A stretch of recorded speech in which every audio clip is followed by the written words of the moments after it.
Dan's a fantastic man. He really is.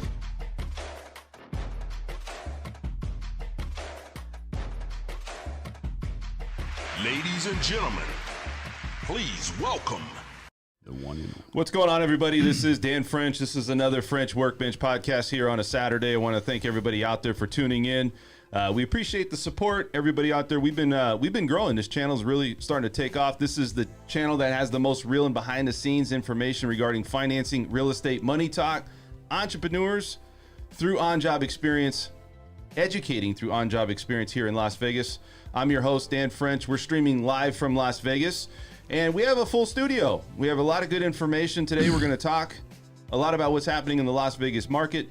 We're also going to talk about, is this really mirroring what's going on since the mid-2000s, 2008? And also we're going to talk about the CDC extending the moratorium, and we're going to go through the whole process here. We're going to talk a lot about what's going on with Las Vegas. So we're going to introduce Matt. Matt, what's up, buddy? How are you? Good morning. I'm very well, thank you. Yeah, man. What's going on, man? How's life? Life is good, you know, just trying to live my best life. Yeah. You know, that's all. Yeah. So what have you been up to, man? You've been working. Yeah. Work's been good.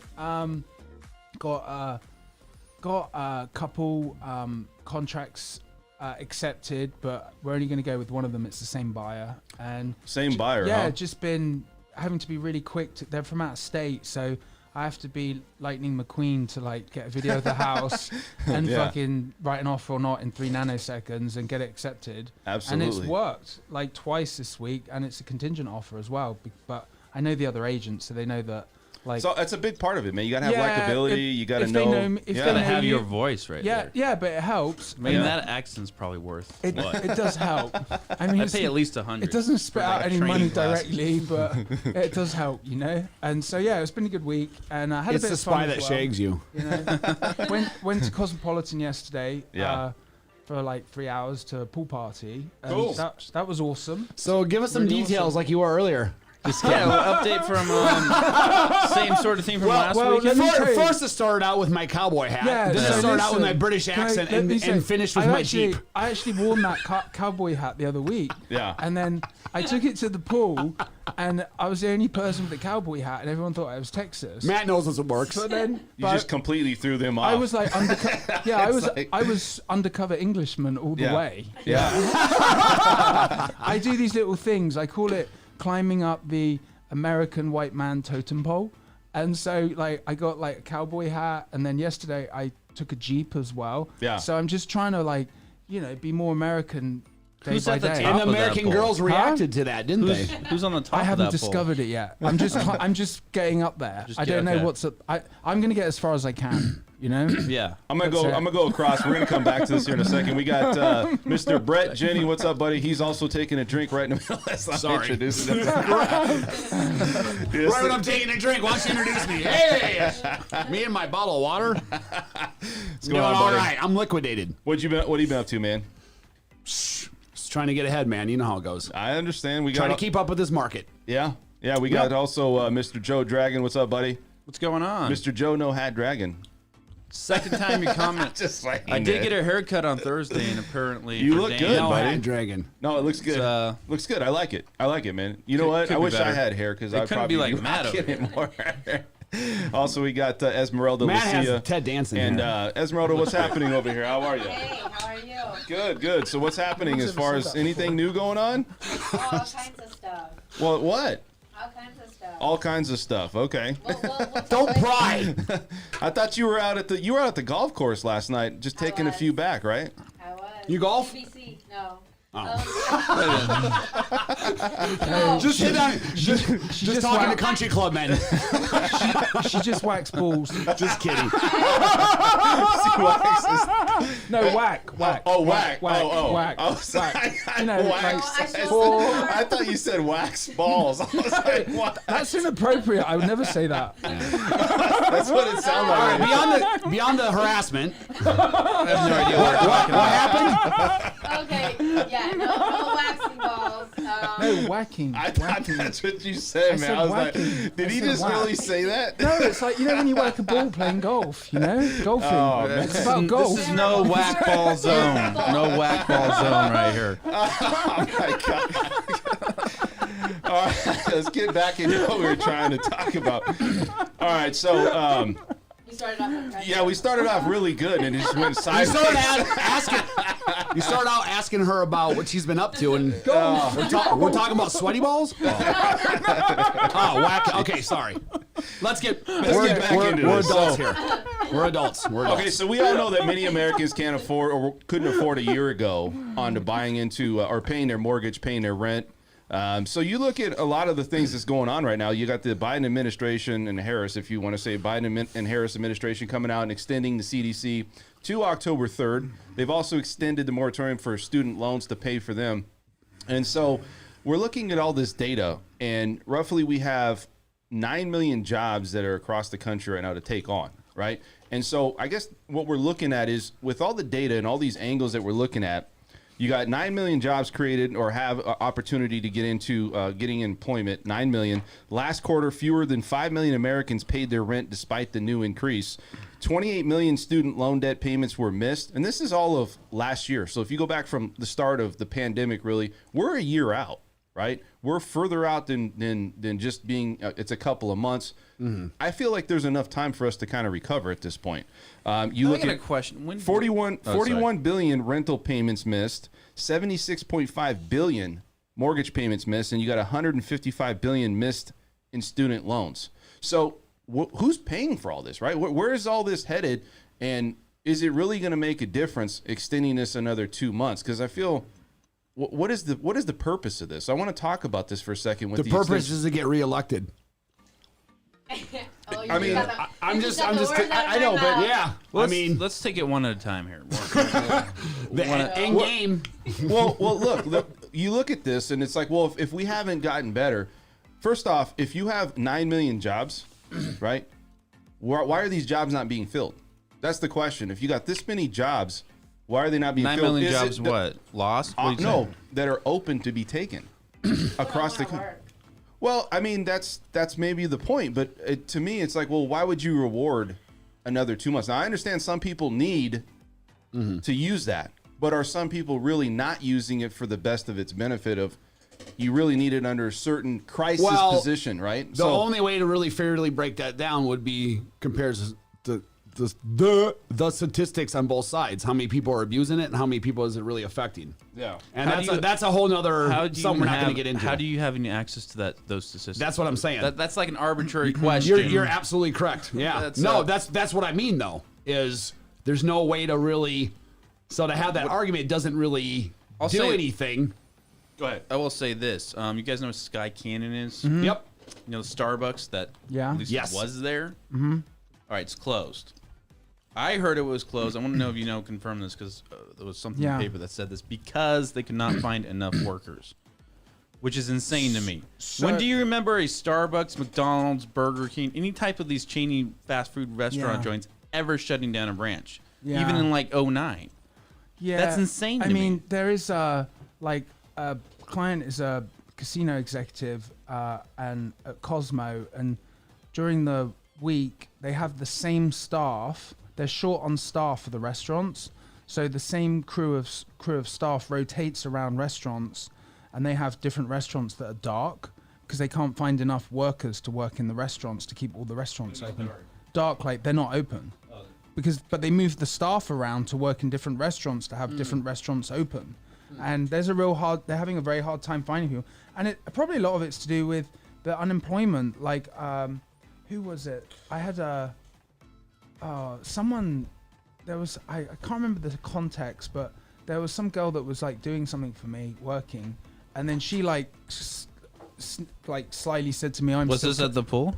I can't remember. It was like the other week, but what I do remember. I see what you did there. What I do remember though is that she winked at me and she goes, I said to her like, "Are you doing all right, What's up, making Dan money?" And she winked at me and said, "I'm still collecting unemployment."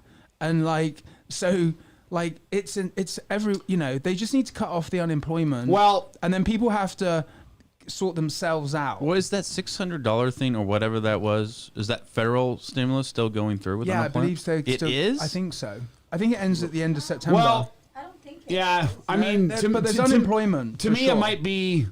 To me, I kind of look at it more of a macro level, I guess. As I think it's a attitude shift in a lot of people, and not to say a generational thing, but people simply won't put up with now what they used to. Yeah. From employers. Yeah. Plain and simple. Well, even if you want to go to like Goldman Sachs and people getting out of like Harvard with an internship to do an internship at Goldman Sachs, they're saying, we don't want to work from home. We don't want to put in all these crazy hours 6 days a week. We want to work from home 3 days a week. And Goldman Sachs says no at first, but then these people are able to go to other financial corporations that will allow them to do that. So then they're going to lose out on the talent. So then they have to. Same thing with my brother. Go ahead. No, I was just saying, being in a labor-friendly market's one thing. Being in an artificial labor-friendly market's something else. So which one are we in? Well, there's a combination of the two. I mean, so when more of a general laborer, my brother owns a plumbing business back in Wisconsin. And he's had this same problem for probably the last 6-7 years, which is, he needs to hire a journeyman or someone to come in from the ground floor up. And, you can make easily $100,000 a year now being a plumber, or like maybe 85, 90 grand a year being a plumber for someone else, not even owning your own shop. And these people were coming in, and my brother's like, yeah, I'm hiring for a laborer. And this one kid comes in and says, okay, I'm going to need $30 an hour, and I'm going to need all my weekends off, and I'm going to need a company van. This kid's never done any labor in his life, but they can't hire, like there's nobody willing to do the trades. But if you think about it, if you get in the trades, electricians, plumbing, whatever it is, these guys are making $100,000 a year by the time they're 30 years old. The question but people is don't want to do it because do we really need to actually extend it again? And I'm saying, look, I'm saying it's an attitude shift. I think comes into play. You have a bunch of people that have money now. They're sitting on it. I think they're spending their money on other things. Yeah. The more you push this down the road, they're not paying rent. They're not paying mortgage. You got all these things. First off, who's suffering? Is the banks going to suffer, or are they going to just write this off, saying that this is a loss? So are they really going to suffer? They could write it off. I think the government's going to help the banks out or take care of the banks so they don't. Right. That's what they always do. And you're right. So all that happens is the can gets kicked down the road. So do you think that us extending this 2 more months is actually something we should have done? No. Heck no, we shouldn't have done it. This is insane. Dude, nobody wants to see anybody evicted, man. And like I've been almost homeless before in my life, multiple times. So believe me, I understand the pressure of what's going on in your mind when you're in that situation. But at the end of the day, when do we start? Here's what I'll pose this question going forward. Esmeralda, what do you think? Because this is something that's perplexed me the entire time. You had the 2020 COVID. You had March of 2020 when everything got shut down. You had a dip in the market. Everybody panicked.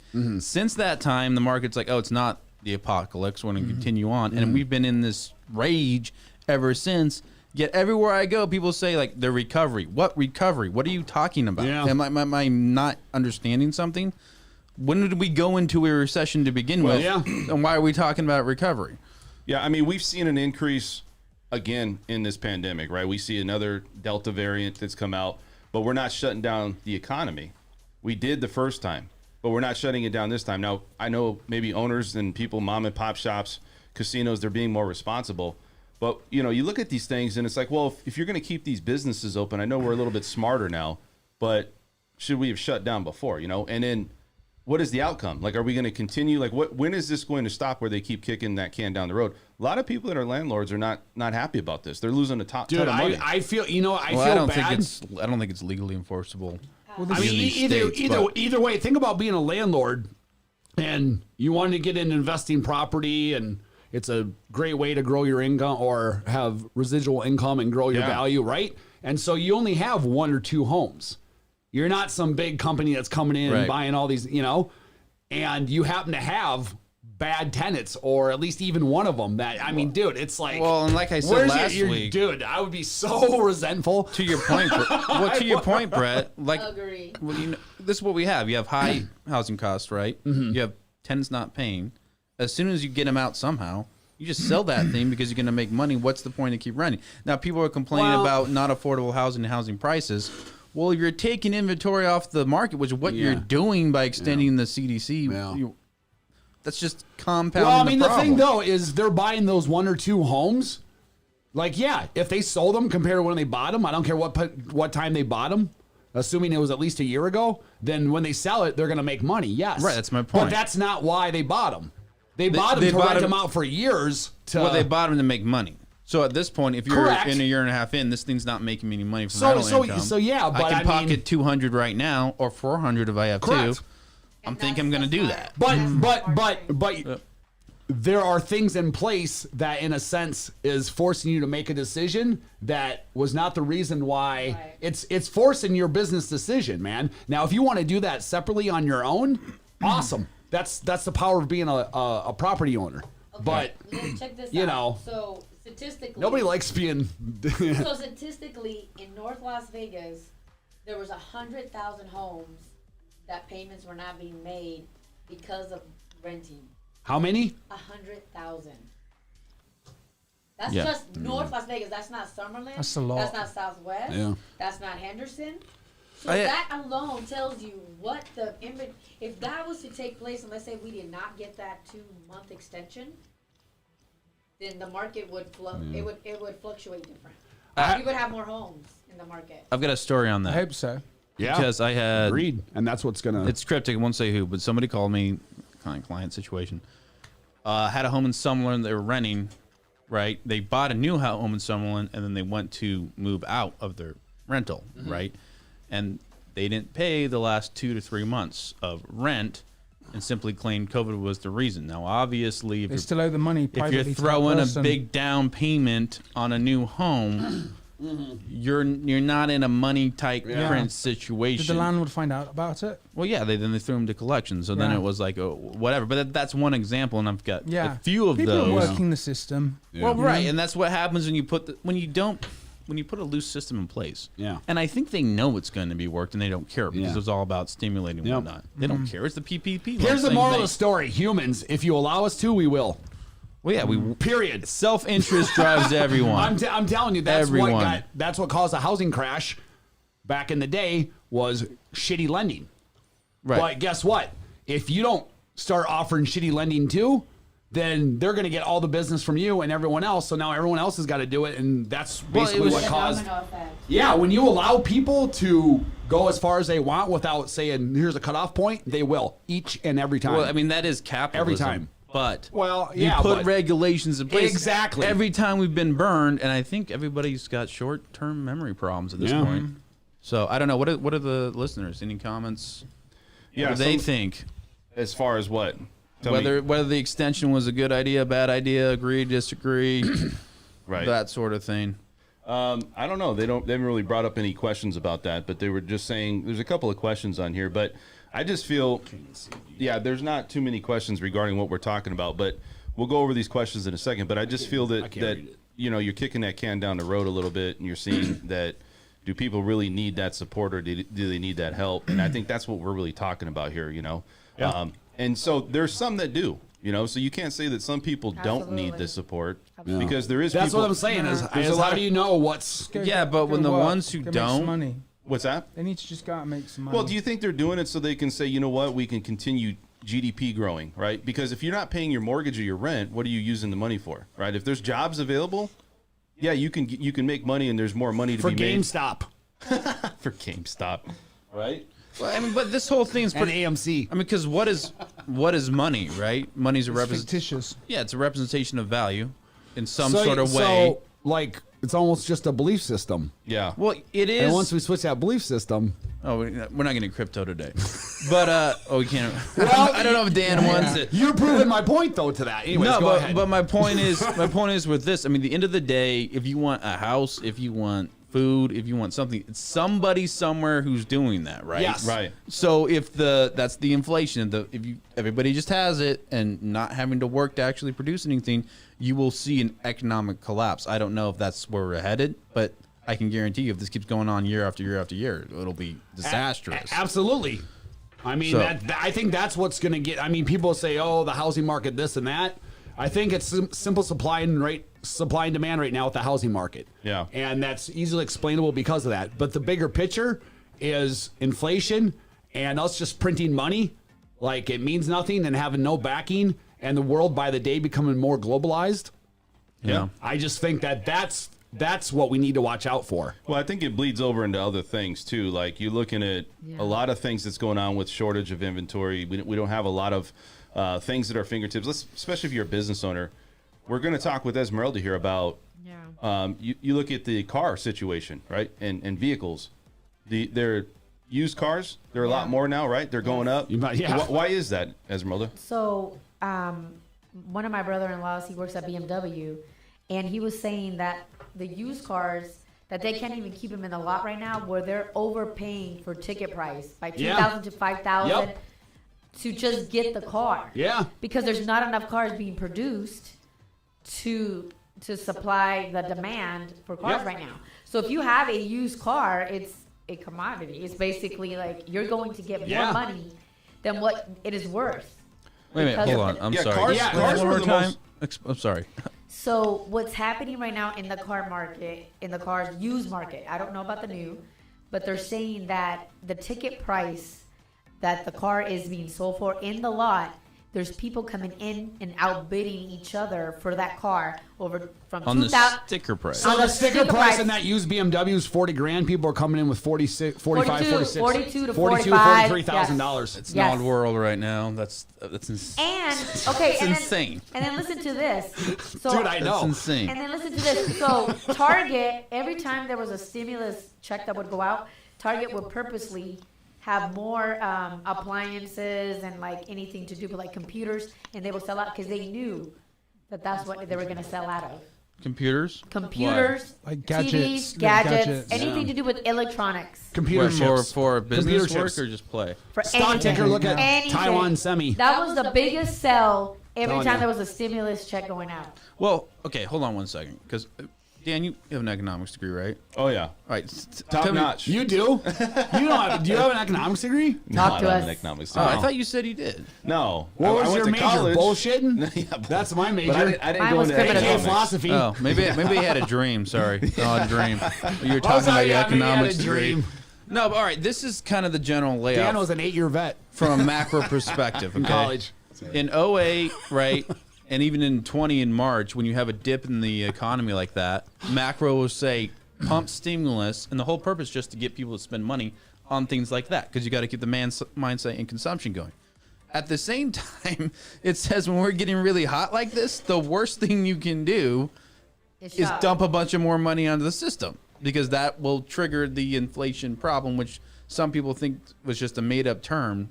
I don't know if you know what happened. Well, that's the government intervene and right, and you made Which the is point earlier, Keynesian. re-election. Well, right. Well, see, here's the problem, because you made the point about re-elections, which I think that is going on. that is, I mean, And there's an example of that. I think it was Nixon's presidency. He had a problem where the Fed was going to hike the interest rates, and he didn't like that because he didn't like what was going to do his re-election possibilities. So he calls up the chairman of the Fed and basically yells at him and whatnot. And the chairman says, "Yeah, thank you," and hangs up and does what he does anyway. The point being that those guys operate just simply what the economy's doing. Yeah. The politicians, yeah. they like it when you don't have to pay your student Dude, I debt. They know. like it when they get Yeah. the check. You go into that photo box, you're going to vote for me. If you think that doesn't exist Dude. and I'm not above that. Reality doesn't matter. Perception's reality. Right. I mean, Anything in the world, And by the way, basically. this goes beyond party lines. Trump Yeah. and Biden, Agreed. all of them did the Agreed. exact same thing. Yep. You know, They there all was do. a reason he put his name on Yeah. the signature last year when he sent those checks That's the out. problem with senators being able to have endless re-elections. Well, Because the minute this- the minute you get elected, Yeah. all you can really concern about is getting reelected. That's your job, to get reelected. when does it come to July a 8th. point? That's an your issue. job. Here's the thing. It is. We all know that there is some people that need this, right? What we're talking about, you know. And so there's a lot of moving parts that's going on in the economy. You look at overpriced on materials. That's that's a big problem. You're looking at, like we said, the car situation. But we're also looking at, well, people are still having the opportunity to not pay their rent or mortgage. So it seems like costs are going up, but yet they don't have to pay their rent or mortgage. Is that so they can, afford to pay for these things? 'Cause it's just like it's almost like a perfect storm. We all do a variation of it. Okay, so part of one variation of that was, let's go back to the first housing crash, which was, listen, I know it's an American dream to own a house, but not everybody should own a house. I should say not that. And not everybody qualifies for a house, and that's just the way it is, right? But people don't want to talk about that, don't want to admit that, and don't want to, so what can we do to make it? You can't say that because if you're a bank, you're like, okay, you're a lender, right? Or you're a realtor. You're like a bartender. You're given it, what drink do you want? Oh, I got these drinks to give you. I'm going to give you whatever's needed. You can't really compare. Yeah, you can because all that should be based upon a standard or certain criteria. Sure. And so when you start, this market's completely different. See, but I'm just saying this is a different version, not like that, which has led to a domino fall. But this is disagree that the subprime mortgages were the main reason for the recession. I think that the main reason for the recession, that was part of it because it made it easier to buy houses. But if you remember that time, and I made this point a few times, everybody had this ridiculous, and it was like everybody, ridiculous idea that if you bought real estate, that thing was just going to double, triple for like the rest of your life, right?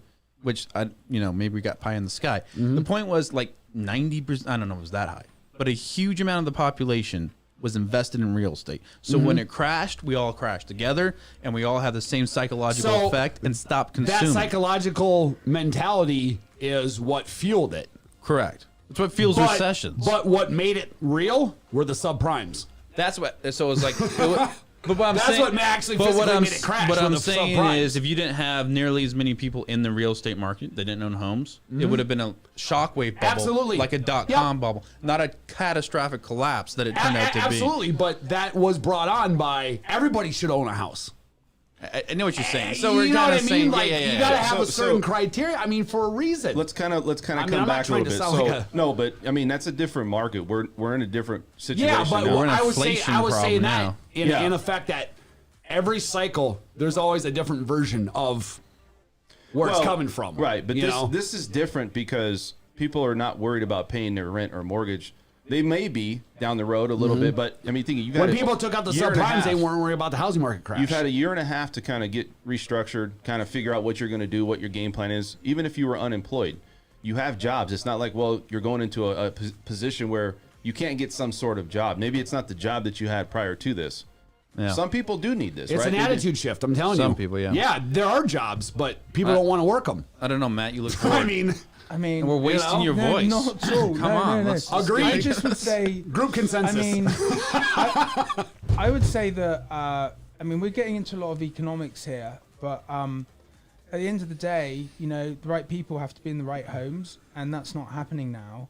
And if we but don't you think credit worthiness and people that are getting loans? A lot of people are still getting loans, and there's a lot of cash buyers. They're not in a position where they can't afford the home, though. No, they're not. And the market, I don't see any reason. It's a scary number, have 100,000 people, 100,000 households not being paid. Was that landlords or was that mortgages, forbearance? It was not the landlord, it was the tenant. The tenants, yeah. So that's a big problem. It's, we're just kicking the can on it at the moment, and it's going to change at some point. The tenant. So what do you think, Esmeralda? Because the landlord's the one taking care of plumbing, your stuff, right? If they're not getting paid, right? Isn't that okay? So this is the part where it's scary because you have the tenants that are not making the payment, and then you just made a comment not too long ago about people that are buying homes that maybe this is just their one extra home that they bought, so now they have the burden of making the payment for the tenant plus their own payment. So you're in a position where maybe you're not making enough that you were planning to make another extra mortgage for someone else's household that technically you were supposed to be capitalizing in, right? In theory, but is that actually happening? Because of they're getting stimulus too, though, right? No, not yet. No. Now the law just changed where they can apply for some now, I think. Right. So that the landlord can apply to try to make up for some of that. They're going to get a portion to make up for that money. But what's crazy about it is that the tenant, you can't kick out the tenant if they apply for assistance as well, and they have up to 45 days to still stay in that home without making a payment, as long as they can prove that they're trying to get help. What's crazy is you need to apply for assistance to make money on your investment. For assistance on your assistance. Yeah. money. Yeah, but you applying have for to money. qualify. I mean, you need to apply for help on your investment. That's Are you guys But old you enough guys, to- this is but you That's guys, a this weird is scenario in itself. but this is a year. This is over a year. People living in your home that have I not made a know. payment. Yeah. Are you guys old enough to remember when they talked about things like balancing the budget? That was like a high priority. Oh, Slick Willie and the That, cigar move. I guess we're getting closer, right? Yeah. It's getting kind of crazy. I would not want to be the landlord right now. Yeah. Yeah, but do you Not in think that that some scenario. people need, like, obviously there's people that need it. Yes, So there is the landlord getting some type of help though? Where, let's say, if they have a mortgage on their current Just now rental, they're starting to apply, I think. Right? Yeah, that's what Right. we just talked about. Yeah. right? And so, would that help them long term? And maybe there's a way that they can write that off. You would think Why that- should you have to? Because it's a loss and it's something that was unforeseen. Why should loss. you be taking a loss, man? Like let's get to the bigger thing. Okay, so do you agree with it or you don't agree with it? With what? Them extending it or No, or you don't? Yeah. I think it's unconstitutional I would too. say this but that's as another well. question. Well, That's I don't think it's legal. From a That's a whole different nother. But they're perspective. trying to. So Yeah. The CDC has said, look, there should be this moratorium, but the CDC doesn't have any legislative power. Yeah. And they can just say stuff. They're just a government agency. So it's not really legally, but you also have to look at the other it's motivation. not staying in your lane. There's another motivation from the It's not CDC. a Center of Disease Control, but not the Center CDC of Economic The Advice. CDC makes money off the Exactly. vaccine. Two different things. Exactly. And the CDC makes money off the vaccine. They've said that Exactly, dude. the people that are going to get evicted are vulnerable from getting the COVID. And so my theory is what they're going to do is that they said we can't evict people now because they're going to be more vulnerable to catching COVID. So that rubber stamps them to say whatever they like. Okay. Right? Then in addition to I got that, schooled. it like with the eviction being held up and holding businesses to ransom as well, then, you know, they can use this as another push to say, well, you know, take the vaccines, you know. Well, let's say this. Okay, so And we're what's probably the going to have difference- another lockdown. what's I the- think we're going to have what another is- lockdown. And this is what I was getting to. What is the difference of the outbreak now? Obviously, it was something No one completely knows. new. But when it first started, when they locked everything down to where we see the increases now, and also the challenges, because a lot of these casinos are starting to really. Do Go you ahead. think, right, if people were dropping dead in the streets and we had this really sinister pandemic, do you think that they would be publicly firing doctors and nurses that don't get the vaccine?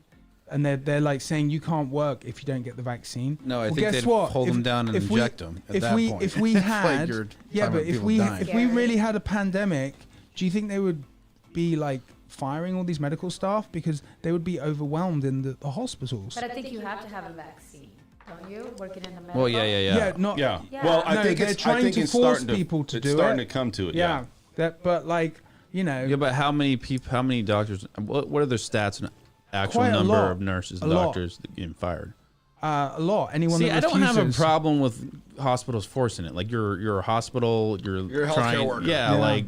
like you know, I went to school and they said I had to You're going to be directly dealing take a with needle, sick people. and I hate needles because So they in just hate 'em. Australia But- now, so do I, dude. in Australia, you So do can't, I, believe me. you can't go to the grocery store and shop if you don't have a vaccine. You can't go to any stores or businesses unless you're vaccinated. Australia? Yeah. But how did they Man, know? Amazon is looking better by the You day. have to have a vaccine. Well, they were It's just like the Jews in Nazi Germany. Yeah. It's just the same. It's segregation.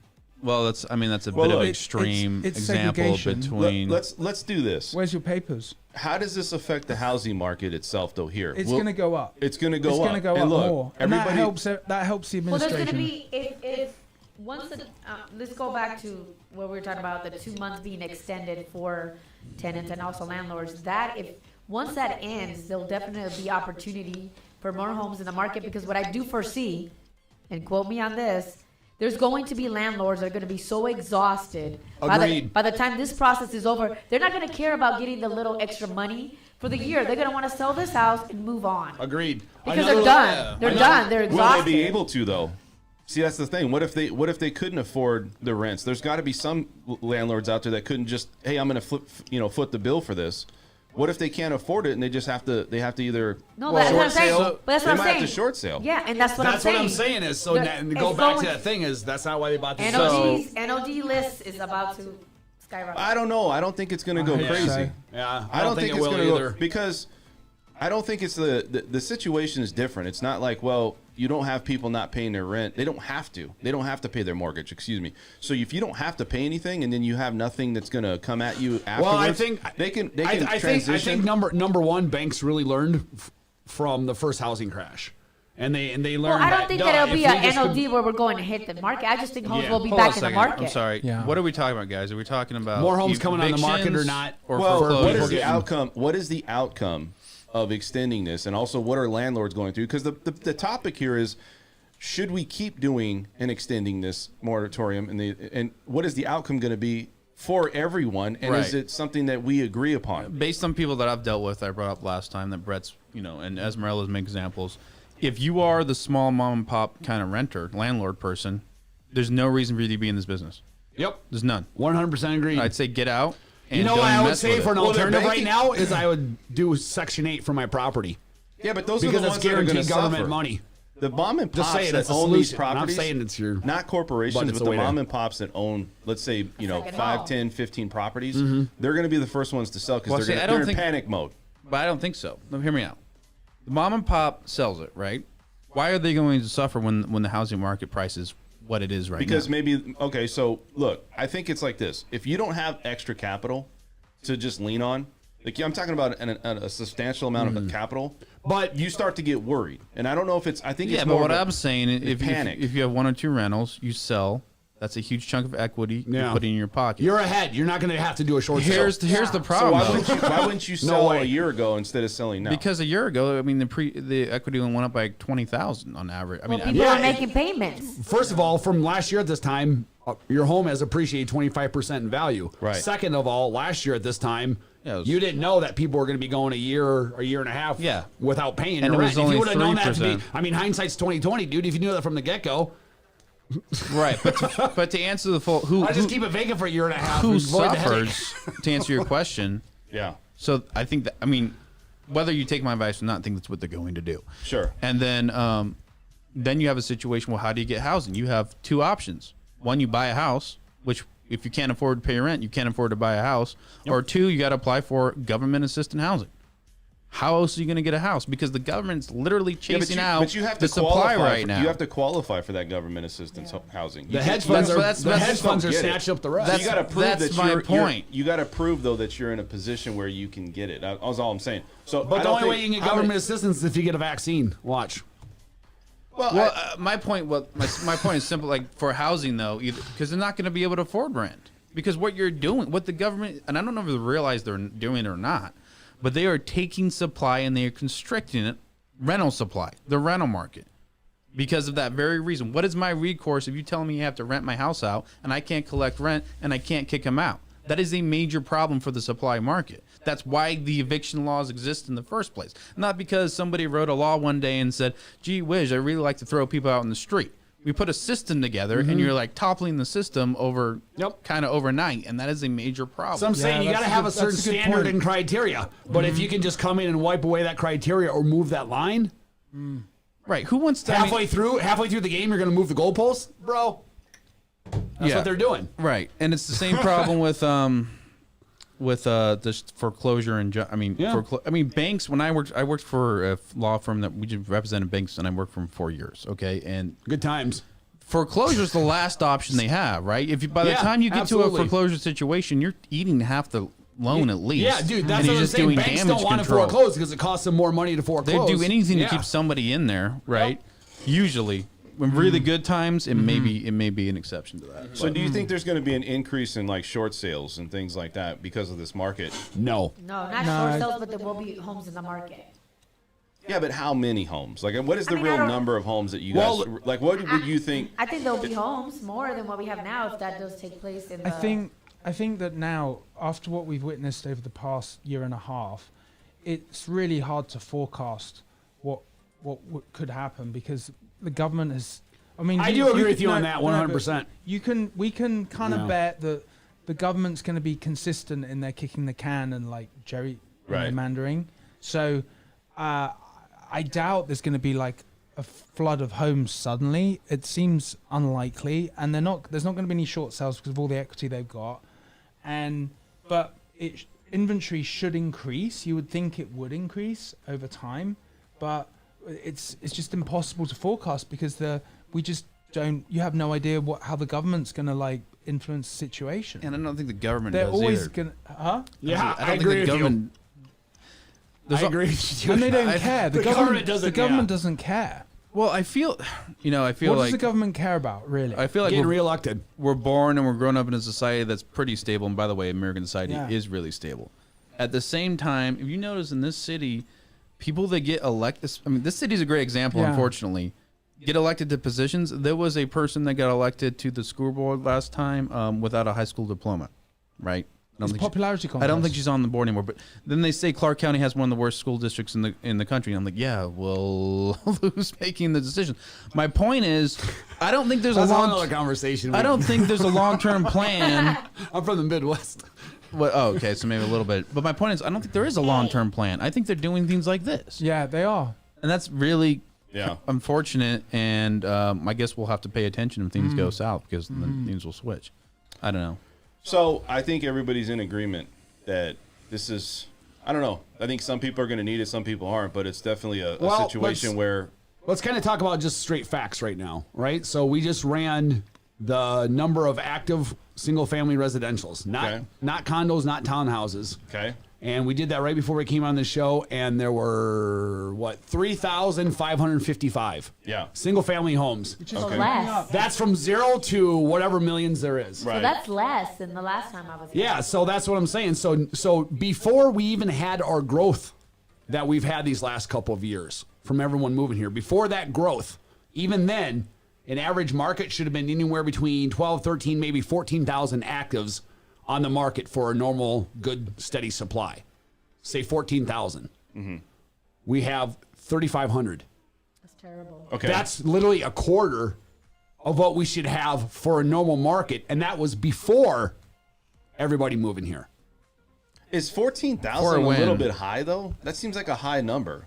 I would say like maybe. I'm just telling you what it was when it was the healthiest. And when I first got here, there was it overinflated. Like here's why I said there was not enough buyers for the homes at one point here in Vegas. Would you not agree? Here was the shift. Is what I've noticed for a healthy market was anywhere between probably 12,000 to 15,000 homes. Now when I first got here in January of 2009, I remember there was like almost 14,000 homes on the market. And 12,000 of them were foreclosures. Yeah. Right? But 5, 6, 7, 8 years later, you're still relatively around 12, 13, 14,000 homes, maybe 15, because there's still about the same amount of people, relatively, give or take a little. But it wasn't 12,000 out of those 14,000 foreclosures. It was now the foreclosures are maybe 700, and the rest are regular property, regular listings. What do you think, Matt? I mean, you kind of see the same thing. Like, what is the number of homes that you would say is a healthy market? Do you agree? So a healthy market is a balanced market is considered between a 3 to 6 month supply of homes.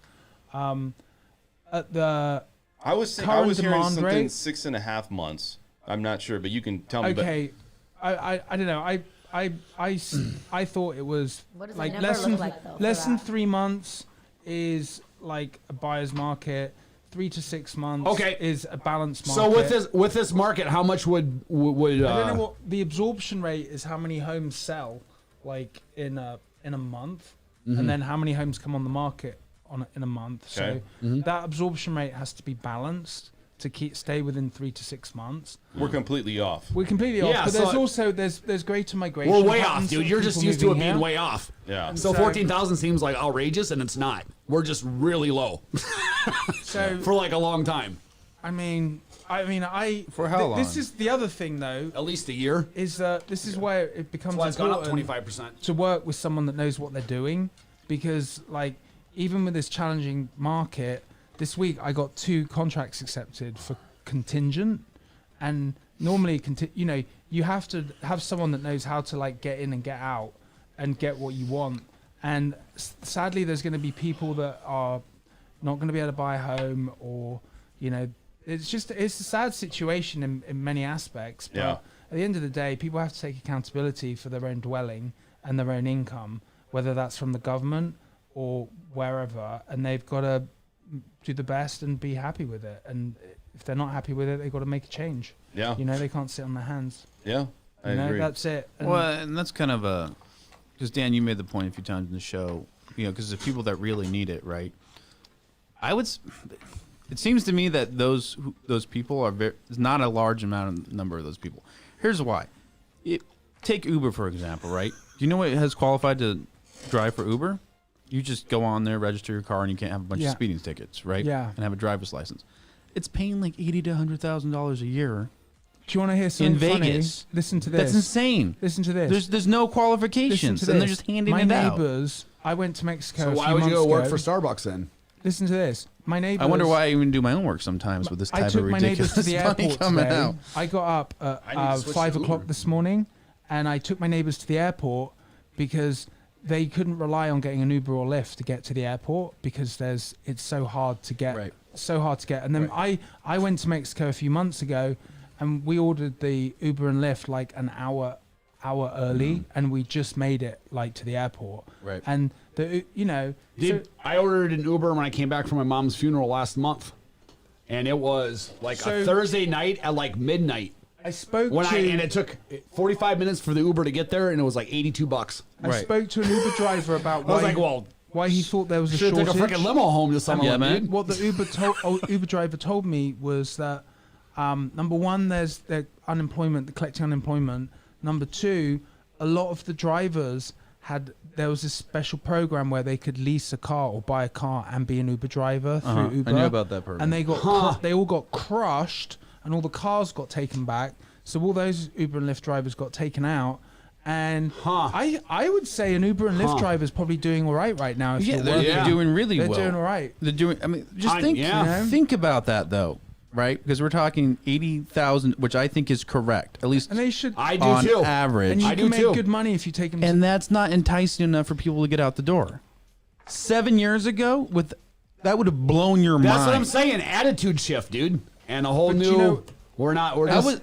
Here's a great. I got a story. I'm just telling you. I got a people story. refuse to now. I graduated. So I went to law school in 2011, but I graduated in 2010. Degree in finance and economics, right? Yeah. And I was going to go to law school, but I need money and whatnot. So I'm like, maybe I'll get a finance job, and this is the dead of the economy, right? And I think it was 22, 23, something like that. And so I had a whole bunch of high school jobs and stuff like that. I throw my applications at the typical, financial places. When they didn't respond to me, I go to the typical stores, department stores, whatever, trying to get a job. Wells Fargo responds for a teller job, $10 an hour. Says come in for an interview. I go in for an interview. I didn't know, but there was 40 other people in this room, all applying for the same job between the ages of 20 and 50. See, when people go through hard times, that's how they come out of it. And appreciative. When I got it, I was ecstatic for this $10 job an hour. Now it's like, oh, give me $100,000 drive Uber. And like, that's what I'm saying. It's the whole attitude shift, which is before we all knew things sucked and but you're like, this is life and this is what you got to do. Now, generally in an overall view, a whole segment's like, no, we're just not going to. Well, why should I? And you can, as an employer or whatever, can get away with dismissing those people because... but when everybody as a whole says we're not going to, what are you going to do, dude? When you get a check for $4,000 every 2 weeks, I know. I'm just telling you, it's a whole. I learned attitude yesterday. shift. I had a friend in town visiting. He used to live here. We used to play rugby together, and he's married and he's in town for a conference. And he wanted to go yesterday to the strip club Spearmint Rhino before we went to the pool. Oh, great facility. Yeah, and I was like, I didn't want to go. Yeah. Because I don't like strip clubs. But sure you don't. But the strip club shut down, and it shut down. All the strip clubs are shut down because of the new mandate, and you can't get a lap dance anymore in Las Vegas. And I think that's going to affect the economy. That's the worst story I've heard all year. Las Vegas is no place to live at all. Let me tell you another. Dude, I can't even get a lap dance. The last time I went to a strip club was when it just opened up, and I went with a client, and he's like big on the strip clubs. Oh yeah, he is right. I got those clients.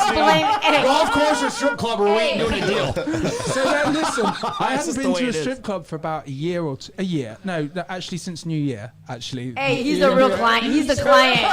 He's blaming someone else. So then, what happened is I went in there. Friend to a friend. It's the first time it's opened up, right?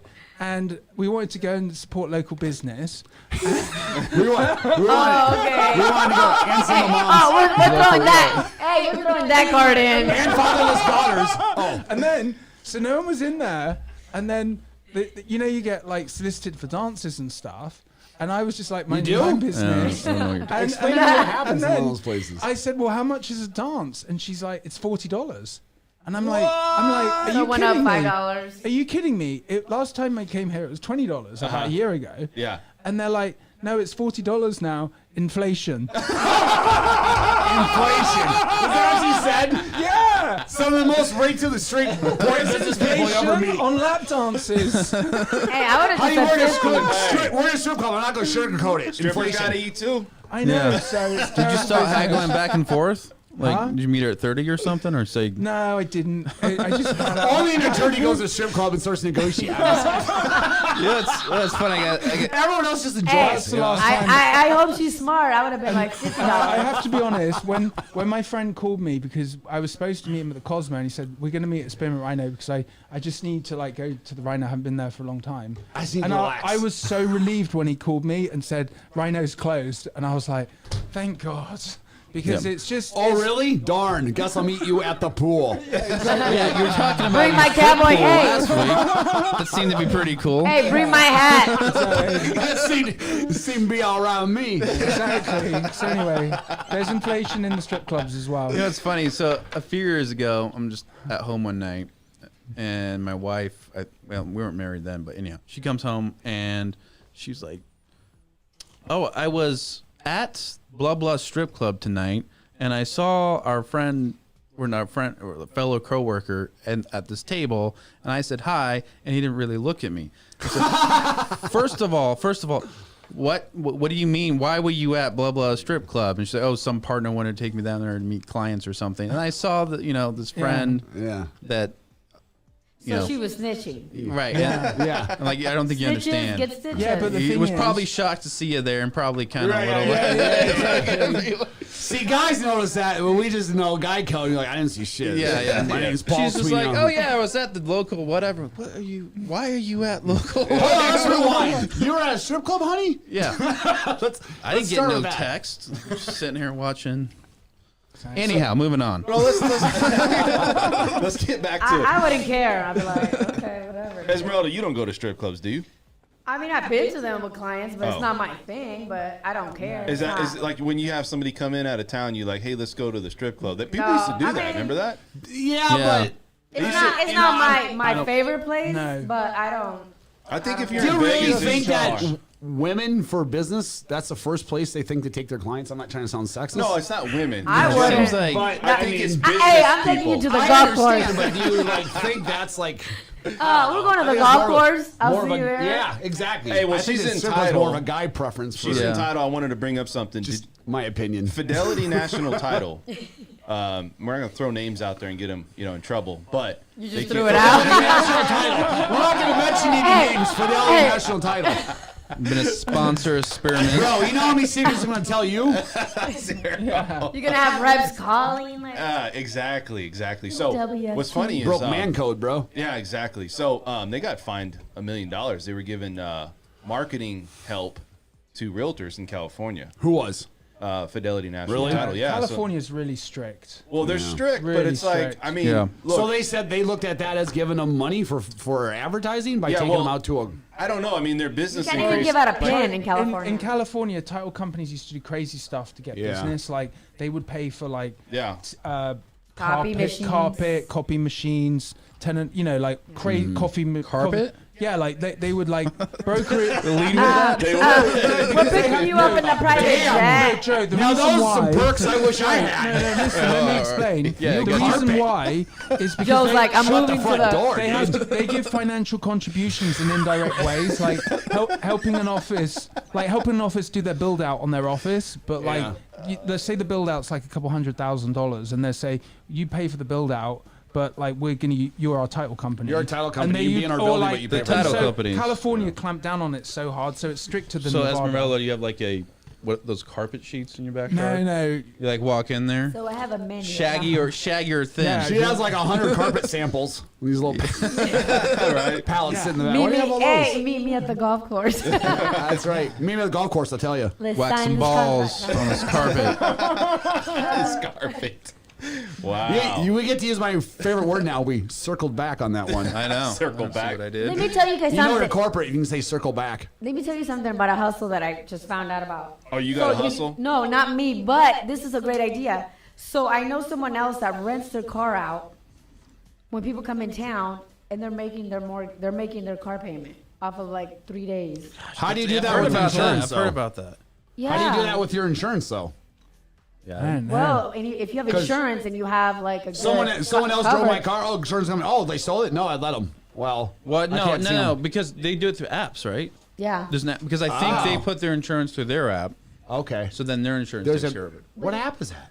I don't know, but I heard about this, There's an and I app was for like, it. wait a minute. So For you that. lend somebody your car? They're like, yeah, I clean it. They come in town, they borrow Huh. for 2-3 days, and then he goes, yeah, they make my payment. So I'm Dude, like, that's free money. I know. Maybe. And that's what's crazy is I got a decent car. I think I can get some money for renting that sucker out. hey, do your Jeep make sure? Dude, I for know. my Jeep? I don't know. The Jeep I can is give special. Jeep tours. Here's Hey, Jeep tours at the strip Here's a club. beer and some country music. Let's Yeah. go. So, as I mentioned earlier, what I'm Wear your trying to do, cowboy because hat. I'm originally from England, Yeah. I'm trying to, I say like I'm trying to work my way up the American totem pole. Right. And so, And that's So who's am on the I. top. different things So that am you I. get. Like I got a truck, I got like a cowboy hat, Got I got Rent the Mandalorian hat out. shirt. shirts. Like, so I got this Jeep, and it's just, maybe I could rent it out. Like, Dude, you should. I mean, you could get some I I killer could money probably for get that. like Yeah. $1,000 for like 3 days. Just have it so they can't take that out. So in the that's desert, why 'cause there's they'll- an Uber dude, shortage. You make more money for not driving, just Exactly. riding your bike. Exactly. You know, I had I think it was back in my first year of college, the professor said, and this things weren't that great. If you can't make money in this country, like you should be embarrassed because it's everywhere. I mean, Yeah. If you And only you knew, should really. what would it be like You in think it's bad 2000? here? Go Oh, on. I know. It's pretty shocking. Hey, worst I case can't- scenario, rent your car out. Yeah. Worst Yeah. case There scenario, you go. right? Exactly. Yeah. So let's- Or sell the used car and buy a new car for cheaper because apparently that's a thing. We were discussing earlier. That's a bit of an And exaggeration, rent it out but because you can afford the car note if you're gonna rent it out. Yeah. Let's do this. Let's talk about what's happening in the Las Vegas market because I know we're kind of jumping around a little bit. I want to get back to obviously 2008 market. We talked about that. One of the things I want to say is he brought up a good point here, which is Michael. He said what was also contributing to the housing crash in mid 2000s. It was you had adjustable rate mortgages. You know what I mean? And that was a huge deal because we still have those, right? No income, no assets. we do, but we don't. I don't feel like we're utilizing them as frequent. Also, too, it's harder to get approved for a loan. So I think, that, like I said, credit worthiness. I is think now, I think the mortgages given back then were basically the underpin to just yeah. Well, again, it's just a way for the banks to write more loans to make more money. Well, the long and short of it is when everyone's so here's the thing, when everyone's making money hand over fist, even if people know reality in the back of their mind, that's where it stays in the back of their mind. Because as long as everyone's making, reality is when people are making money hand over fist, no one's going to be the first person to put up their hand and draw that red flag. They're just not going to. Yeah. So go ahead. That's just my opinion, and that's. We have another question here I want to talk about. The standards were lowered to the point where you could get away with that. Everybody here has got enough experience to probably answer this question, but it says, when in the process is it best to go and get into a new job? It says, when is getting a new job okay when in the process of buying a home? So, no, I mean, I understand, but do you know when the best... You're going to know more than me, man, so I'm... There is no best time. I mean, Okay. it's if you get a job, let's say you're Would getting, you... Okay, don't lenders, though, like to see job in the same kind of line of work? Not necessarily. Really? They want to see history more. Yeah, but... And let me give you an example. Okay. Let's say if I was working, I don't know, as an Uber driver, and now I became a W-2 person, or now I got a contract. Let's say I'm let's just say I got something more stable. Sure. Right. Mm-hmm. They're gonna say, well, You're salaried now. Yeah. Let's say you're a salaried employee. Okay. Now you have 2 years of history. Then you go into it. Now you have that salaried employment, as long as there's an employment contract or something verifying it, we're fine, right? So as long as it shows you've been working consistently. Yeah, they want to see that. So it doesn't necessarily mean that same line of work, because that used to be a bigger thing, right? Well, I think there's a misconception. It's not really about the line of work. It's really about what type of job do you have? You know, how are you paid? Are you self-employed? Are you not self-employed? Okay. Are you going hourly to salary? Basically, as long as you can bring documents to back up you're making money and have been making money. Correct. I think there's not a real. Now, obviously, you don't want to do it a week before you're going to close, because that could be a problem. Yeah, I would say if you're thinking about buying a house, hold off on that changing jobs until you buy. Yeah, right. Same thing with don't buy a car or some stupid purchase. So Dan, is there like a? I, as your realtor, will kill you if you do that. Right. Is it like what's Not the the threshold? lender. Like, do you want to see a year of salary position? No, 2 years? there's no threshold like to the time frame you have to have it. It's just when are you getting the job, and then when you transfer, let's say it's a salary position, did you change the job? Have you started the job? Is there an employment contract that says, is there terms before getting to start the job, right? A lot of doctors and people have to, they have to meet certain criteria. So to answer the question, there's layers to it, but there's not really a time period that says this is the exact. Now, so to answer in the contract, let's say you're 30 days out of closing, you probably don't want to try to get a new job at that point. Now, if it happens because you got an increase in income, or let's say you got a promotion, sure. Yeah. Right? But there's not really like, oh, this has got to be this way and it's got to be this way. It's just all about what is the transition, what's your history, when are you doing it, right? Are there some aspects that look better on your end than others? Salary's always great, especially if you have a full salary and there's no contingencies. It's a lot more stable for a lender to loan on. Yeah, I mean, you're basically getting an employer to say, I'm writing off on the fact that this person's going to make X amount of money, and it's an annual salary. Yeah, it's just strong, right? Yeah. But again, it's case by case. Sometimes there's a 3-month probationary period. You have to meet that. Yeah. So gotcha. Yeah, but you guys, like, a lot of times it's easy for us to do when we're buying new homes. Like, if you're going to go out and take a client, if they get into another job during that process, it's easy. So. Well, Dan, let me ask you another question, kind of same on topic, because I don't think we've talked about it at all. What's your recommendation for refinancing in this market? Not looking or what? Well, I think if you have equity, which everybody has, I would say consider it, especially if you're removing some debt to replace cheaper debt. So actually what's crazy is because of what's going on with COVID, investors are pulling their money out of the stock market and other investments, putting it in the bond market, more safe haven, right? Treasuries, because they're not getting as much yield, but same time. What are you laughing about? You had something. What's going on? What happened? Was there a picture that some? Oh, naughty text. naughty. What's going on over there? What's the problem, man? It's not radio friendly, so let's move on to the next. Nothing's happening here. So we should have a segment that just gets into Matt's personal life. I agree. Dating life. Like I agree. You got 4 Would you have like a bell or something? You'd be like, ding, ding, Matt. Like, you got 4 people right here that'll judge you immediately. We'd all be sitting and looking at Matt like this. Go ahead, Matt. Let's go down that dark hole. Okay, judge number 1. My life is perfect. I'm going to sit here and judge. You know what? The street is clean on this side. They sweep it off. All right, so let's go over some more questions here. Let's see. Back to business. Back to business, right? Would any folks there suggest doing your respective roles part-time for someone who has a full-time job, wanting to do something on the side? So I guess he's saying, if you have a job, would you get a secondary job? I would say that if you do that, you've got to be really organized with your time. And if it's hard to have one job if you're not organized with your time, it's really hard to have 2 jobs and do well at both of them and make money. So you got to be really organized with your time, and it's a big commitment, but people do it all the time. Is the question directed at loans or just in general? I think it's in general. I would say in general, if you can pay your bills with one stream of income, that's awesome. And then if that extra job you get, have that money just apply towards creating a stream of income that's making you money constantly. Yeah, I'd agree. Well, I mean, ideally, I'm not saying that's the way it always works. It's kind of crazy, but it feels like money's falling from the sky. So I would take a rake and get as much as you can in a pile, because that will stop. And if you have that pile, you can be ahead of everybody. That's how people get wealthy. That's how the Warren Buffett's of the world do what they do. Everybody that I knew that made out with the most amount of money for investors and all that stuff back in the housing crash were people who owned everything cash. Yeah. They had no debt, so when it crashed, it didn't matter. They had it when it crashed. They're like, I'll take that because it cost me nothing. They got everything at a discount because they had money and no one else did. And now they make money just because of the board. Yep. So what do you think? Yeah, that's how the rich get richer. Yeah. That's a great position to be in. Let's go into let's go ahead and transition. Let's transition into the real estate market and update because I want to talk with you guys. Matt, I want to start with you. What's going on out there? Like, are you in the trenches? You're seeing new homes out there that are 3 to 5. I mean, is anything changing in the world? Like, tell me some of the experiences that you've had this past week. You said you had a couple that got into contract. Yeah, I had a couple homes, like homes that just go on the market and that are desirable, are different.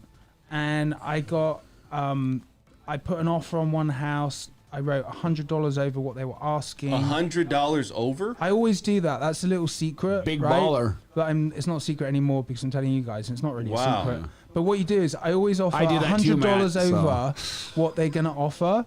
In case someone else has the same thought processes and it's a competitive situation, then we offered $100 more. And so you don't want to lose the house over $100. So we offered $100 over what they were asking, which was fair.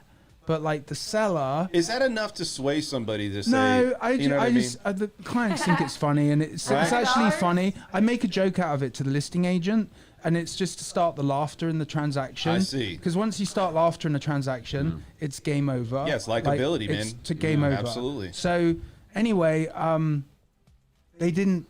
From a seller's perspective, on a home that's just going on the market, you don't want to. I wouldn't accept an offer within like 4 days. Because as a listing agent, my duty is to like represent extract as much value as possible, which sucks for a buyer because when you give someone what they're asking for something, or you give them more, normally that's like, okay, we're done. But like, when you have a contract with your buyer, that's the point you make. But when you have a contract with the seller, you make a different point. Right? So like good-looking homes are going. I did witness there was a couple homes in Royal Highlands in Southern Highlands in the southwest. Right. And they were listed high, and I wrote offers low on both of them, and got counters on both of them with a contingency, and that's because homes that aren't the most desirable and are sat on the market for like 14 days.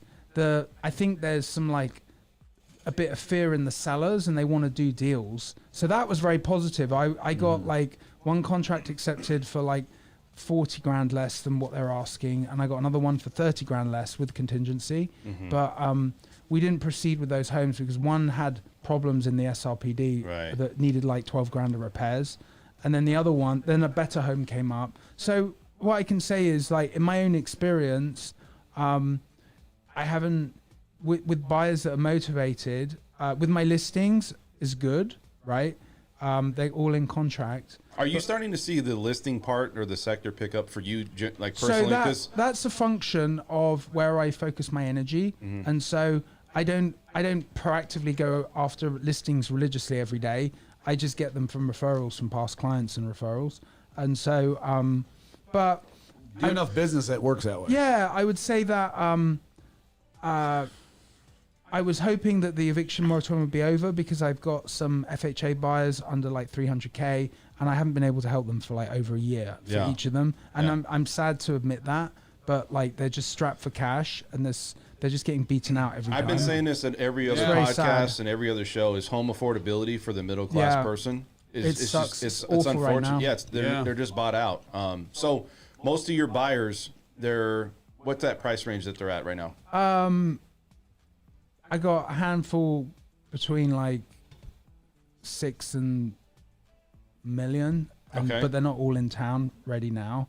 And then I've got most of mine. It varies, but here's the thing. Guess what? The median home price now is 400K.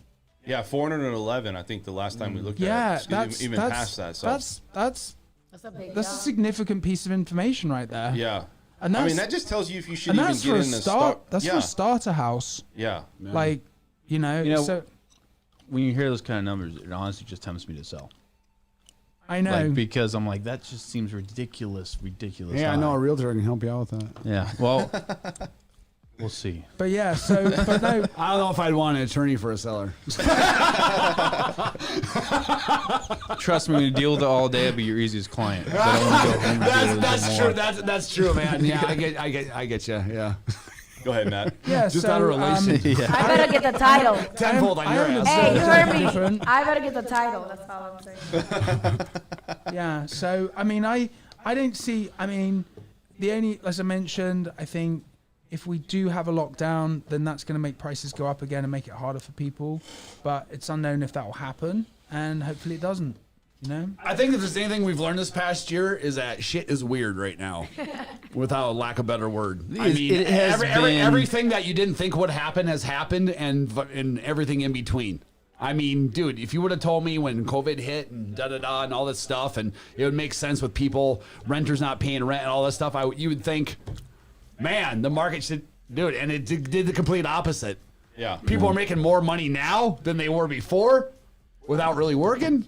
Yeah. So I got a quick question. Weird. I got a quick question. So, Caden Shield put yeah, one. that's my son. Oh, I see. I was like, how do we have another Shield? He's part of SHIELD Team 5. I was Shield Team 6. Yeah, SHIELD Team what 6. what was his question? 1 + 1 equals? 2. Oh, look at Caden. you. But he's not really. That was his question? He's smarter than that. No, I know. I think he's probably doing that just to He's be just funny. fu- I think it's an inside joke he's doing on Dad.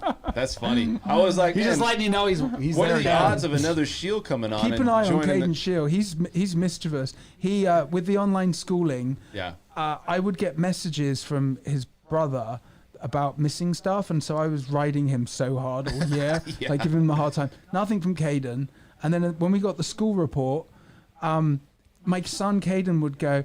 He's like an angel, and like he's like, "Hey, Dad, I'm just gonna go to my room so I can concentrate and not be distracted while I'm doing my online schooling." And I was like, "Okay, son, off you go. Well done." Off you go. And then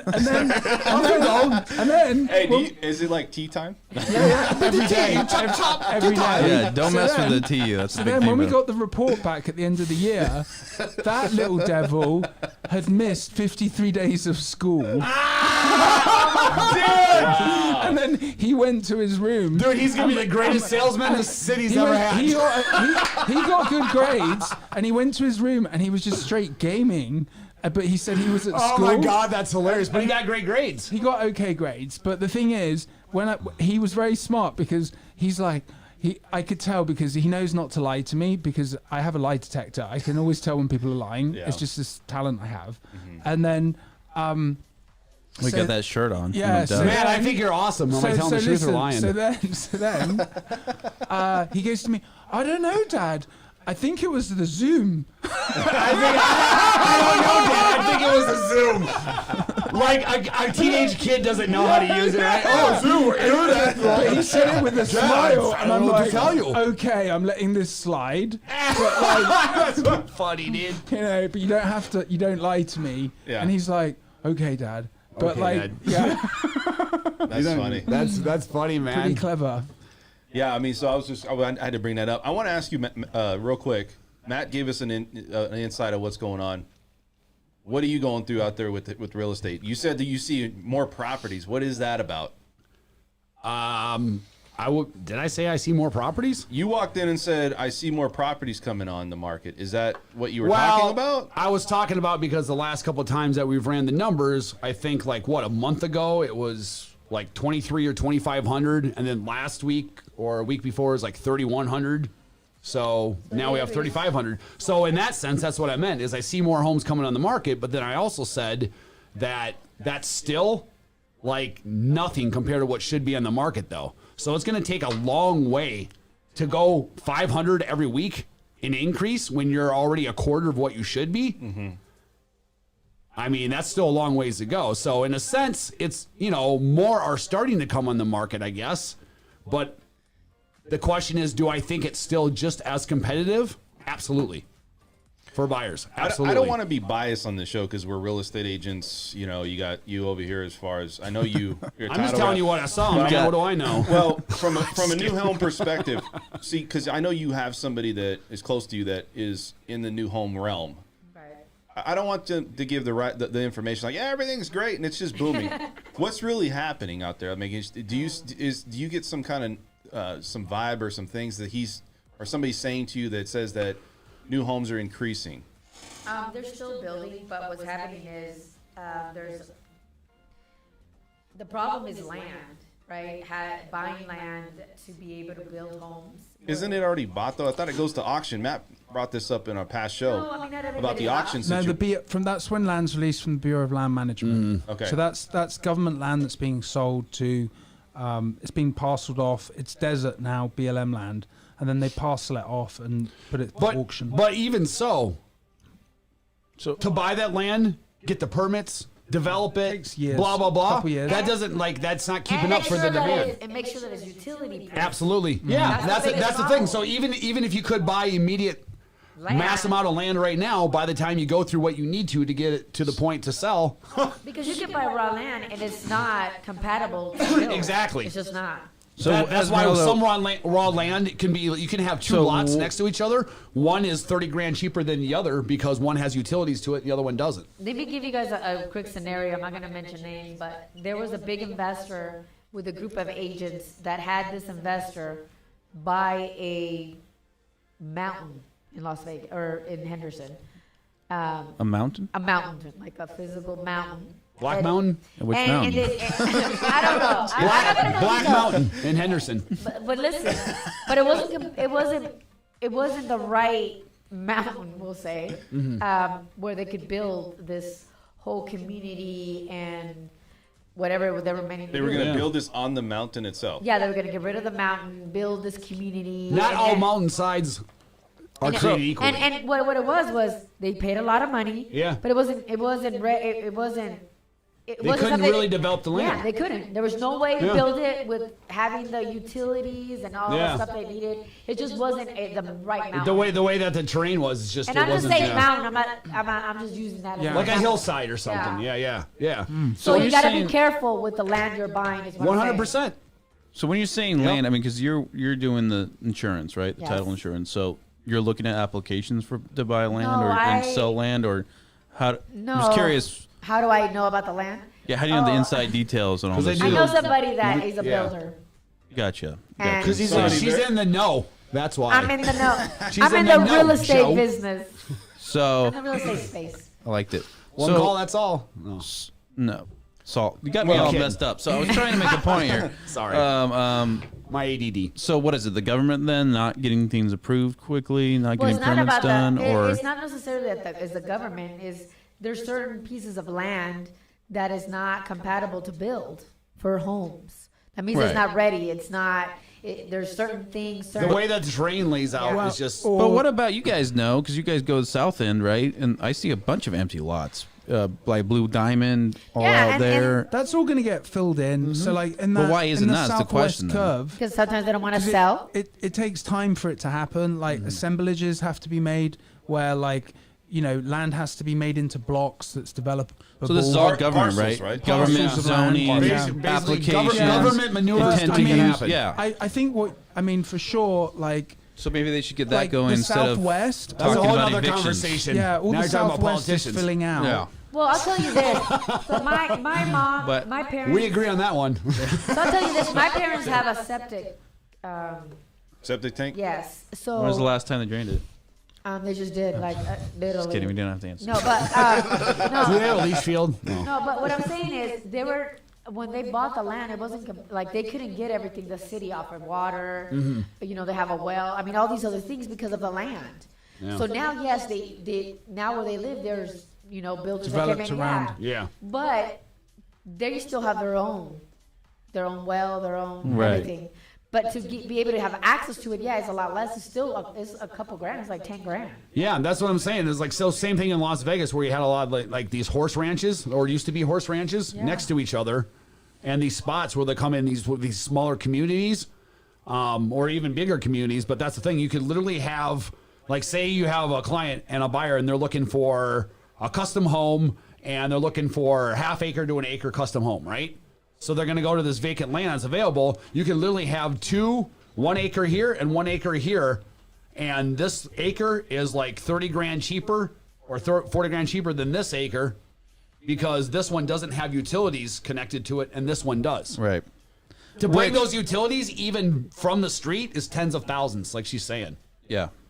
And you have to apply for permits. Yep. You have to apply. You have to do all these And that's things. my point, because we started the show with, it's a good idea to like extend eviction restrictions. I'm like, instead of focusing on get structures up, you have a supply problem here. Yep. This is where your time and energy should go if you want to solve the problem. Absolutely. But we won't. So we'll figure out what happens next. So why do you think that's not occurring? I guess is the question. Like why? Because we're humans. But what's the real reason though why they're not focusing on that? I guess is what he's saying, right? On what? On trying to make the supply go up, or because look, a lot of people they're still staying. They're in their building house. a lot of apartments. They could, so the government immediately could cut a lot of red tape out of it. Yeah. Yes, that's the thing. They could immediately cut out a lot of red tape in it. I mean, they But could now you're talking about a coordinated effort by a bunch of. I mean, they can pass whatever they want, and you can subdivide. Politicians. You can subdivide a lot in a couple months, and just take government control of it. Sell it to us, we resell it, and we'll get it on. That's one thing you could do. They could buy it up from the private landowners and handle it everything themselves. So you take out all these, like every time you got to do a new structure, for instance, you got to apply with the city for a permit and the correct zoning and all these sorts of things. If the government owned the property themselves and just subdivided themselves, they're taking all that. So that's one way, is what I'm saying. Las Vegas is come out. point, And they're like in one of the top. They're at the top of as far as still appreciation going into next year. They're talking about we're going to still not Las appreciate. Vegas market? Yeah, we're not going to appreciate like we did 18%. They're talking maybe 4 to 7% is what I was hearing. But I think we're already at 14% this year. This year. So far. I mean, Yeah, the average home appreciation in our normal, whatever the hell that is now, market should be 3 to 5% a year for real estate. Yeah. So what does that tell you? If we're going to continue to appreciate, I know it's slower or it's less than what it is this year. But does that say that we're going to continue to have the same problems? That says to me, going into that says 2022? something else that's happening. Go ahead, sorry. I think I should mention before you talk. Yep, go for it.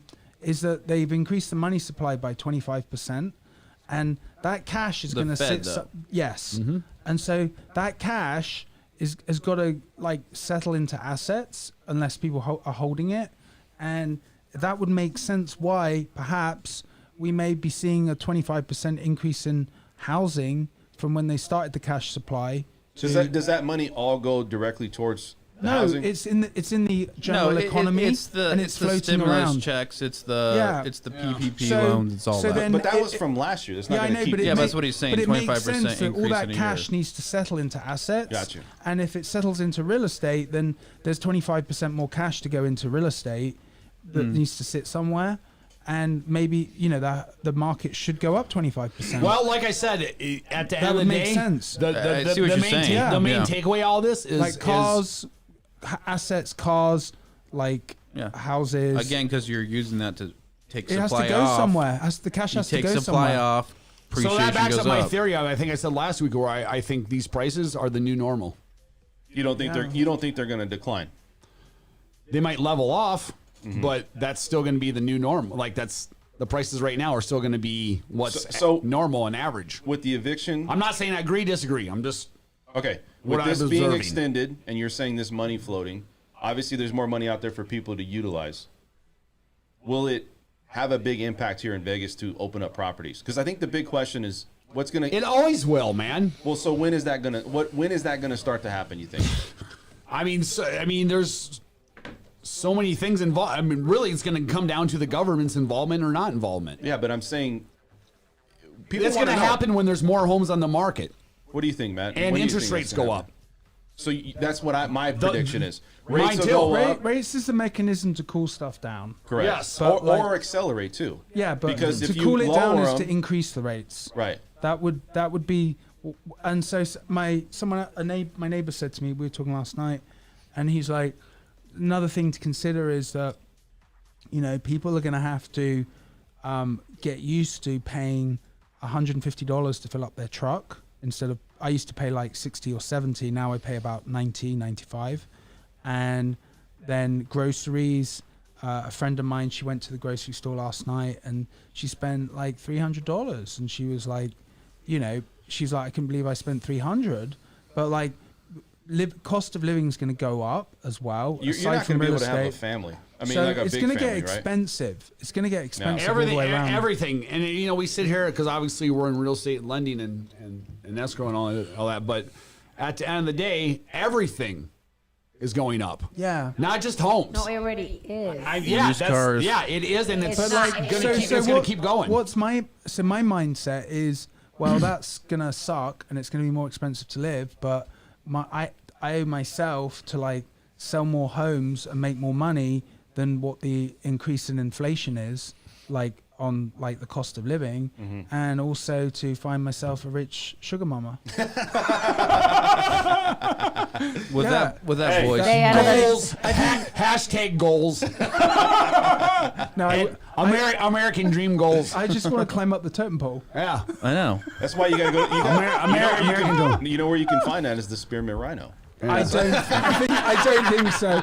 That is the most dangerous place to go in the valley with those type of goals. Man, how did I get 3,500 dinged on my credit card? Oh yeah, I blacked out and woke up and Okay. I have a client that had that happen to him.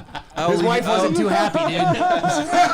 Honey, why is it 3,500? No, okay. So listen. So what happens is when you do go and you get those kind of bills, they do change the receipt to look like a different type of receipt.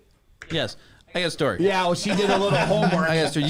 She did a little homework because it was the 3,500 ding. Do you guys know what the Moonlight Bunny Ranch is? Nope, never heard of it. What's that place? No, I thought this was real estate. By Carson City. What's it called? Moonlight Bunny Ranch. I've never heard of that. Is that a library? Yeah. Really good books? We know So the anyhow, library's at by Boulder Highway. It's in a county, for those who don't know, kind of just southeast of Carson City, Reno. And I clerked, or that's what's called, the judge's legal assistant, help the judge make stuff for that county's. Judge's bitch. Yeah, judge's bitch. So part of my duties were just kind of going over complaints, making advice, and so one day, get a complaint, take a look at it. It says a dentist goes into the bunny ranch, that they gave him some sort of drink or something, wakes up 14 hours later with a sore hip and a credit card bill of $100,000. Oh my God. So he was suing them. Isn't that what they did to Lamar Odom? They drug him.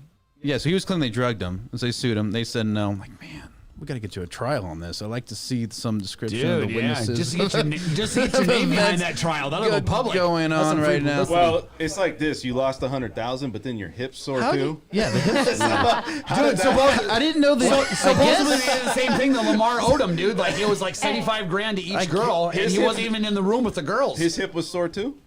No, I didn't know dentists were carrying around credit cards with $100,000 limit on that. Yeah, like feel an like- Amex.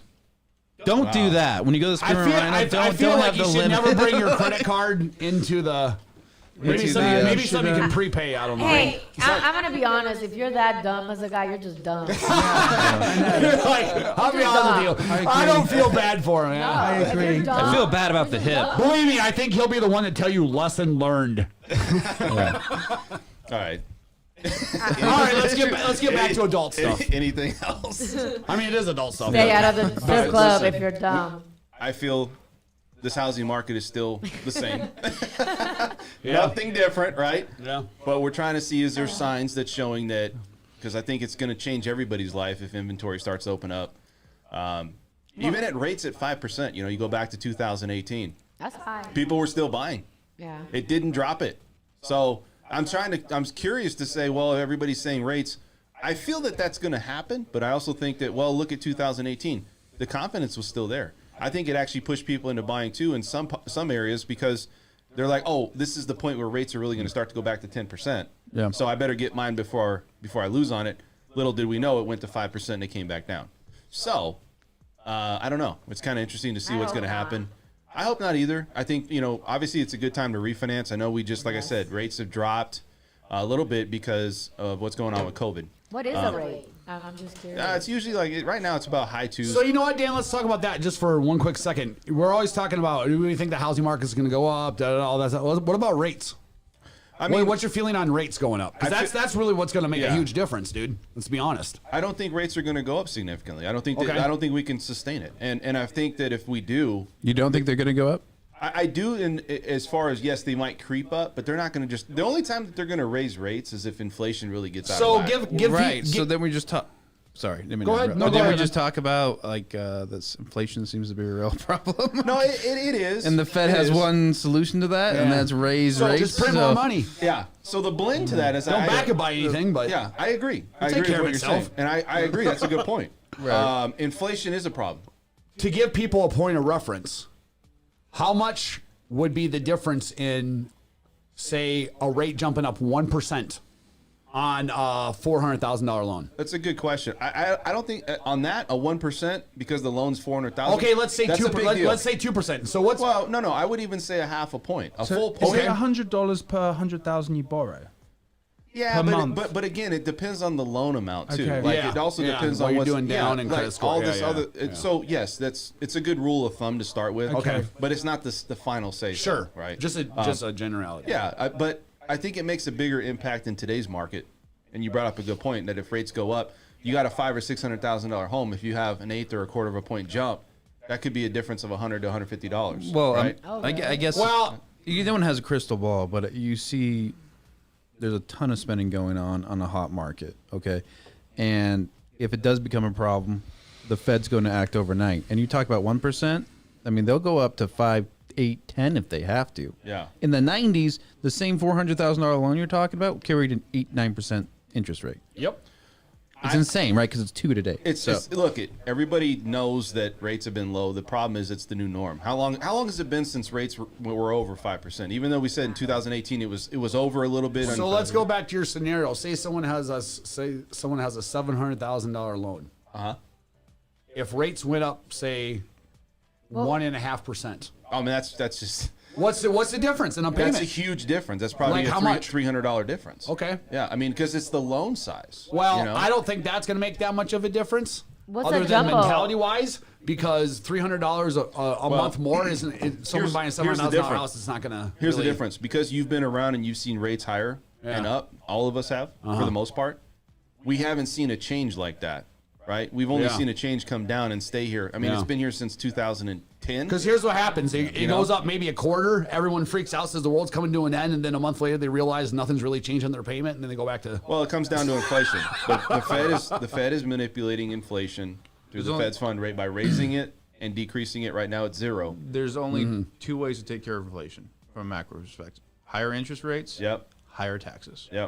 And basically, if that happens, the government's hand is totally forced. And both are not good for the economy, in my opinion. Like, it is okay to raise rates because it has to be a normal market, but to raise them to, I guess, defer. It's not good. Trust me, it's not good for the economy. What's worse for the economy is your $100 being valueless. Right. Which will what happen if they don't do it. And that's what I'm saying. That's if you want to talk about home prices going down. I mean, I think that's going to have a bigger impact overall. If anything, then it's harder to buy. Yeah. Then you got to lower your price. Because your dollar's not worth what it is or was. You guys ready to wrap up the show? I'm ready, man. Right. You guys have anything else to say here? Matt, anything? Nothing? Just that, everyone should take ownership of their own, life. And if you're having a hard time, you got to get on with it. That's it. And well, you're dealt with the hands you're given, right? And I think that's what you got to get on with it. You got to get on with it. I came to America with nothing, and then had no money and had a hangover and didn't have a cell phone, and I just had my rollerblades. And I sorted it out. Yeah, but you had 2 things that suited you well: rollerblades and a British accent. Exactly. America. You just got to get on with it. You just got to get on with it. That's what makes our country great. Got rid of the red coat. Quit whining, get on with it. We're all from your homeland anywhere there, bro.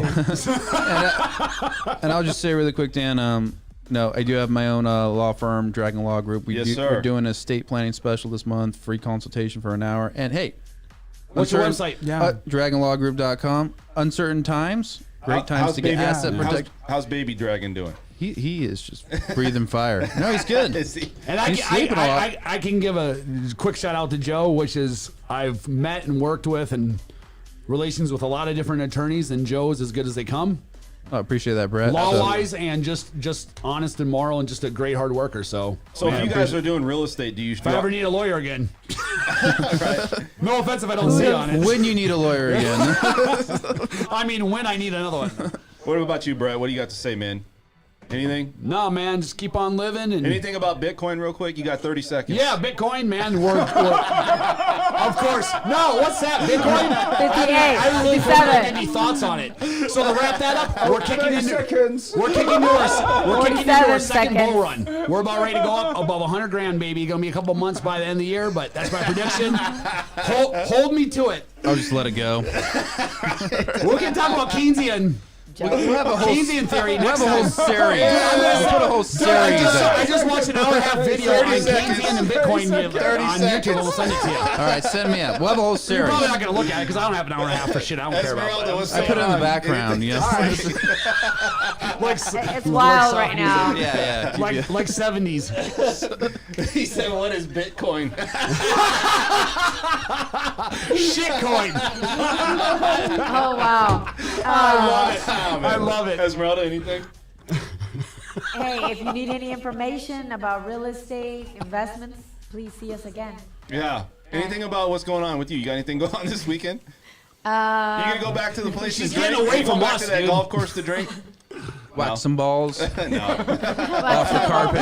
Oh wow. Anywhere there's not us.